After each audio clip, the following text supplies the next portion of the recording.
Hi, എല്ലാവർക്കും നമസ്കാരം. Christmas സ്പെഷ്യലായിട്ട് നമ്മൾ ഇന്ന് അവലോസ് ഉണ്ടയുടെ റെസിപ്പിയാണ് നോക്കുന്നത്.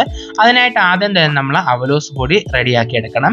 ഒരു ബൗളിലേക്ക് അരിപ്പൊടി ഇട്ട് കൊടുക്കാം. ഫുഡിനൊക്കെ എടുക്കുന്ന പോലെ നമ്മൾ ചെറിയ തരികളുള്ള അരിപ്പൊടിയാണ് എടുക്കുന്നത്.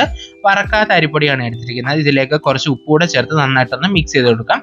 ഒരു ബൗളിലേക്ക് തേങ്ങ ചിരകിയതും ജീരകവും ചേർത്ത് നന്നായിട്ടൊന്ന് മിക്സ് ചെയ്ത് കൊടുക്കാം. ഇതുപോലെ സെപ്പറേറ്റ് ആയിട്ട് മിക്സ് ചെയ്തെടുത്ത ശേഷം വേണം അരിപ്പൊടിയിലേക്ക് ചേർത്ത് കൊടുക്കാനായിട്ട്. ഇനി നമുക്കിത് അരിപ്പൊടിയിലേക്ക് ചേർത്ത് കൊടുക്കാം. ശേഷം കൈ കൊണ്ട് നന്നായിട്ടൊന്ന് മിക്സ് ചെയ്തെടുക്കാം. പ്രത്യേകം ശ്രദ്ധിക്കുക. ഇതുപോലെ നന്നായിട്ടൊന്ന് മിക്സ് ചെയ്തെടുത്ത ശേഷം ഇത് തട്ടി പൊത്തി വെച്ചിട്ട് നമുക്കൊരു 1 മണിക്കൂറെങ്കിലും മിനിമം ഇത് മാറ്റി വെക്കണം. ഇപ്പോൾ 1 മണിക്കൂറിന് ശേഷം നമുക്ക് അടപ്പ് മാറ്റി കൊടുത്തിട്ട് കൈ കൊണ്ട് തന്നെ നന്നായിട്ട് ഇതിൻ്റെ കട്ടകളൊക്കെ ഒന്ന് ഉടച്ചു കൊടുക്കാം. ശേഷം നമുക്ക് ചൂടുകട്ടിയുള്ള ഉരുളിയിലേക്ക് ഈ അരിപ്പൊടി ഇട്ട് കൊടുക്കാം. ഇനി ഇത് ഫ്ലെയിം ഓൺ ചെയ്ത ശേഷം കണ്ടിന്യൂസ് ആയിട്ട് മിക്സ് ചെയ്ത് കൊടുത്ത് ഏകദേശം 1 മണിക്കൂർ നമുക്ക് നല്ല ഗോൾഡൻ കളർ ആവുന്നത് വരെ വറുത്തെടുക്കണം. ഏകദേശം 1 മണിക്കൂർ കൊണ്ട് തന്നെയാണ് ഈ ഒരു ഇതുപോലെ ഗോൾഡൻ കളറായി കിട്ടത്തുള്ളൂ. ഇതുപോലെ ഗോൾഡൻ കളറായ ശേഷം ഫ്ലെയിം ഓഫ് ചെയ്ത് കൊടുക്കാം. ഇനി ഇത് ചൂടാറി കഴിഞ്ഞ ശേഷം ഒരു സ്ട്രെയിനറിൽ കൊണ്ടൊന്ന് അരിച്ചെടുക്കണം. ഇതുപോലെ നമുക്ക് നന്നായിട്ടൊന്ന് അരിച്ചെടുക്കാം.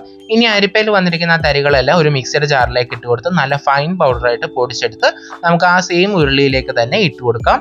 ഇതുപോലെ പൊടിച്ചെടുത്ത ഉരുളിയിലേക്ക് ഇട്ട് കൊടുക്കാം. ഇനി ഇതിലേക്ക് കറുത്ത എള്ളോടെ ചേർത്ത് നന്നായിട്ട് ഇതൊരു മീഡിയം ഫ്ലെയിമിൽ വെച്ചിട്ട് വറുത്തെടുക്കണം. കാരണം ഈ തരികൾക്കൊന്നും മൂപ്പ് കുറവായിരിക്കും. അതുകൊണ്ട് തന്നെ നമ്മളിത് സെപ്പറേറ്റ് വറുത്തെടുക്കണം.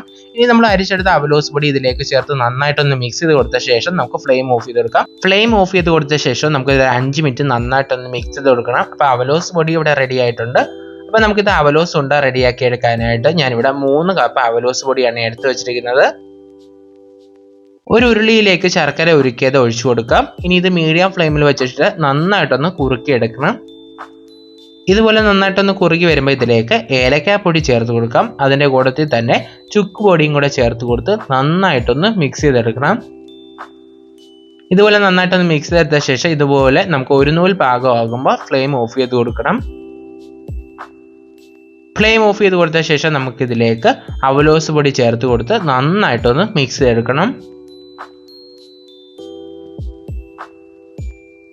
ഇതുപോലെ നമുക്ക് നന്നായിട്ടൊന്ന് മിക്സ് ചെയ്തെടുക്കാം. ഇനി ഇത് നമുക്ക് ചൂടാറാൻ വേണ്ടി മാറ്റിയേക്കാം. ചെറു ചൂടോട് കൂടി നമുക്കിത് ചെറിയ ചെറിയ ഉരുളകളാക്കി ഒന്ന് ഉരുട്ടിയെടുക്കാം.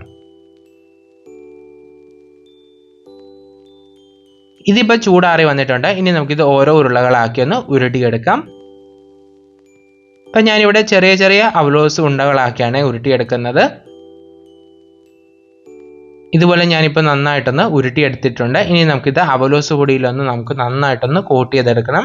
അപ്പോൾ ഇതുപോലെ നമുക്ക് അവലോസ് പൊടിയിലിട്ട് നന്നായിട്ടൊന്ന് കോട്ട് ചെയ്തെടുക്കണം. അപ്പോൾ നമ്മുടെ അവലോസ് ഉണ്ടയുടെ റെസിപ്പി എല്ലാവർക്കും ഇഷ്ടപ്പെട്ടെന്ന് പ്രതീക്ഷിക്കുന്നു. അപ്പം നമുക്ക് നെക്സ്റ്റ് റെസിപ്പിയായി വീണ്ടും കാണാം. Thanks for watching.